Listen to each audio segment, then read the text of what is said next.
Today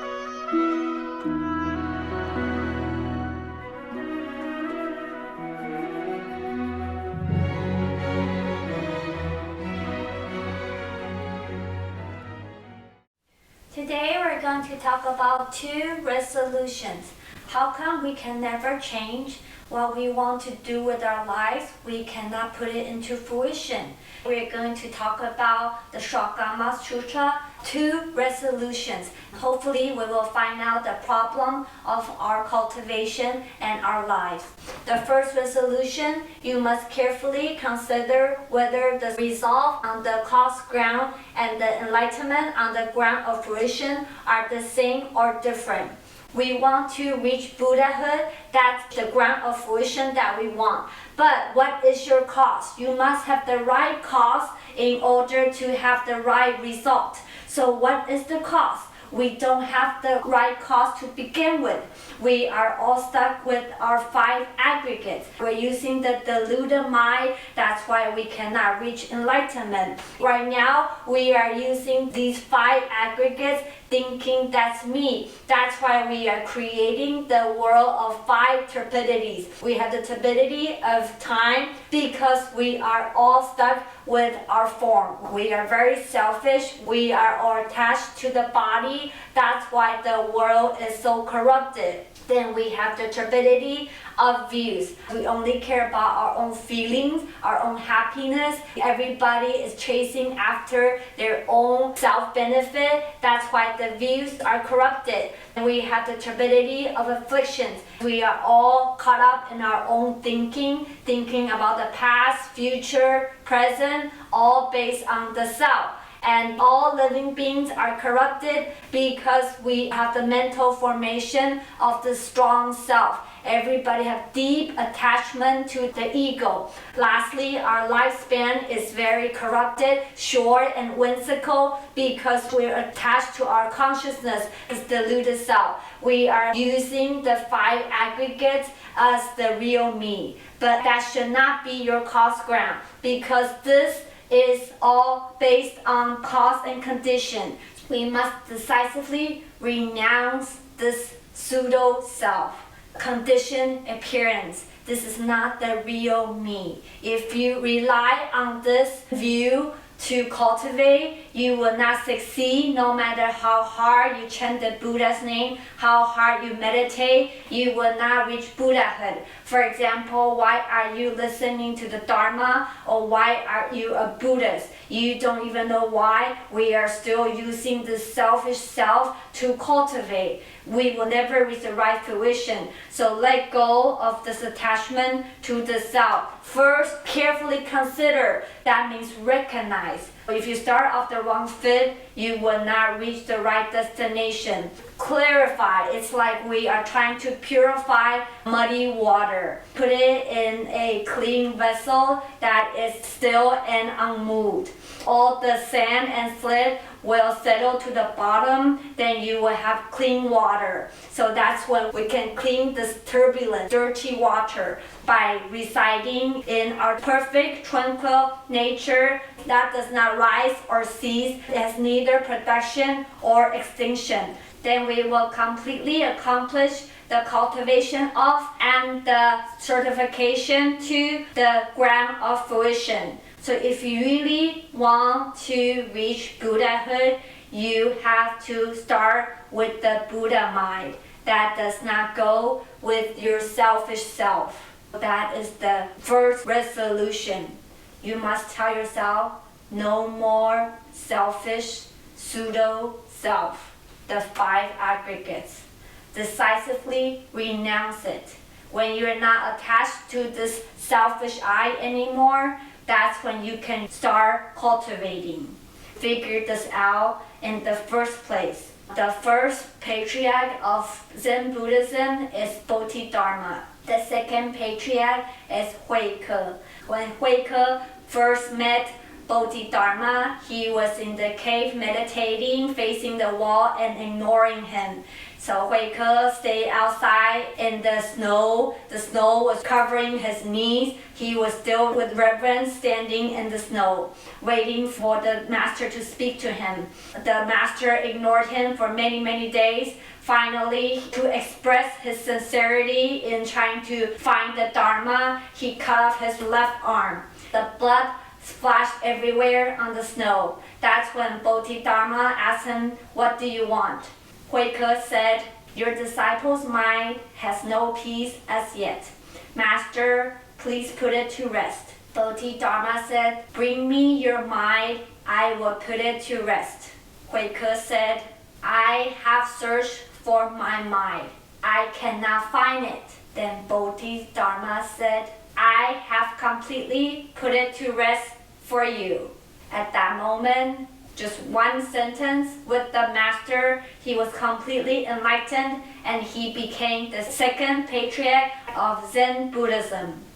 So he completely let go of his attachment to his body, to his feelings, to his perception, his mental formation, his consciousness.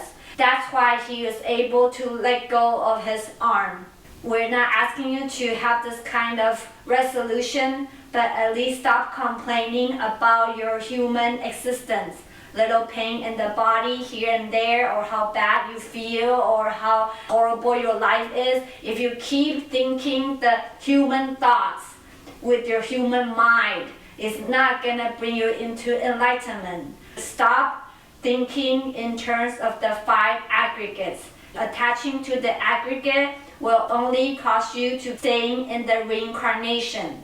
We must have firm resolution. The second resolution, you should carefully consider the origin of affliction and the beginningless creation of karma and perpetuation of rebirth. Who creates it and who endures it? The second question, you must ponder upon it deeply. What is the origin of your afflictions? Why do you keep having greed, anger, and ignorance? It is very painful. You don't know how to stop it. You don't even know how to cultivate, how to change yourself, because you don't know the origin of your afflictions. So Buddha asks us to figure it out. What is the origin? Why do you keep having reincarnation, lifetime after lifetime? Who is creating this affliction that's causing samsara, and who is enduring the samsara? It is you. But what about you that is causing it? What is the root? So Buddha tells us the answer. The origin of your affliction is actually your 6 sense organs. Your eyes, your ears, your nose, your tongue, your body, and your mind. That is the origin of your afflictions. You don't even know that. You never thought your 6 sense organs are the thief that's stealing your treasure at home. We have the Buddha nature at home, but the thief is stealing it. We call it the thieving matchmaker that's plundering the jewels of your household. Why do we call it the thieving matchmakers? It's like the agent. You have the external 6 sense objects, the outside thieves of sight, sound, smell, taste, touch, and dharma. We have the agent, the organs in between. Then we have the inner thieves, the 6 sense consciousness. The eye consciousness, ear consciousness, nose consciousness, all the way to the mind consciousness. That is the problem. Now we have to cultivate. Start cultivating from here. This is where we fall. This is where we get up. So what we need to do is to untie the knot of our 6 sense organs. If you don't know where the knots are, how are you going to untie it? So the knots are in the 6 sense organs. We need to untie them. Pick a sense organ to return from. The sutra teaches to pick the ears, just like Guanyin Bodhisattva. She became enlightened by cultivating her hearing. She entered the flow through hearing and forgot all objective states. She was able to let go of all the sounds. She does not hear the outside sound anymore. She hears it, but she is not caught up with it. Her mind is always inward to her true Buddha nature. She has an owner at home. It's not, we don't hear, we don't see anymore, we close everything. No, we still see, we still hear, but we collect them inward. We are still intact at home. You're sheltered from the outside wind and the storm. All the outside conditions should not affect your peace of mind, should not affect your samadhi, should not affect your presence and your emotions. If your emotions are always controlled by the outside experience, you will never become enlightened. So you must collect them inward. You still see, you still hear, but you always have an owner guarding it at home. You're not completely going out to experience the world. Like a wild kid doesn't know how to come home. We know how to come back. We always stay at home experiencing the world as a person who has this inner awakening. Extract one organ from adhesion. Free it, subdue it from its inner core. Once subdued, it will return to the inherent truth and radiate the inner brilliance. We just need to extract one organ, for example the ears, from its adhesion to sound, free it and subdue it. Once it's subdued from the inner core, our true Buddha nature will surface. We will glow with the inner brilliance. In conclusion, reject production and extinction and uphold true permanence. Reject all rising and ceasing. Any conditioned appearance, such as the five aggregate or the six sense organs, let them go. Reject all the conditioned existence, and we uphold the true permanence. There is something that is permanent, not moving with the external condition. That is our true nature. That is perfectly tranquil and pure and calm. That's where we should reside. So we need to let go of our attachment to the five aggregates, because that is not the right cause ground. Let go of the selfish self, the selfish I. Let them go one layer at a time, like peeling off an onion. First, detach ourselves from our body. It's not permanent, it's not me. Do not be attached to our feelings of pleasure, displeasure. Don't be attached to our thinking, our concepts, our ideas. Don't be attached to the strong sense of self. Don't be attached to our consciousness.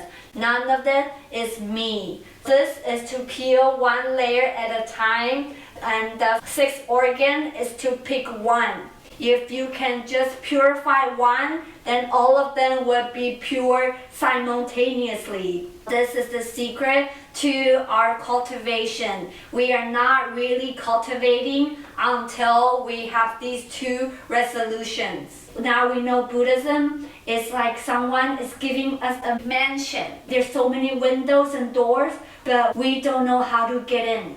No matter how much sutra you read, how much you cultivate, how much you meditate, you don't know how to get into this house. Even if you buy all the furniture, try to decorate it, by doing a lot of practice, you are still outside. You are still in the wind, you're still under the rain, you're still homeless. You are not inside yet. You need to make these two resolutions. Stop chasing the selfish self. Stop following with your sense organs. Go inward to your true self, to your true permanence. Then you can get into the house. That's when your cultivation and the certification of the ground of fruition will be complete, which is real Buddhahood. Hopefully you figured out how to cultivate and the problem that is stopping you from improving this lifetime. So that's the class for today. Thank you for listening. Amitabha.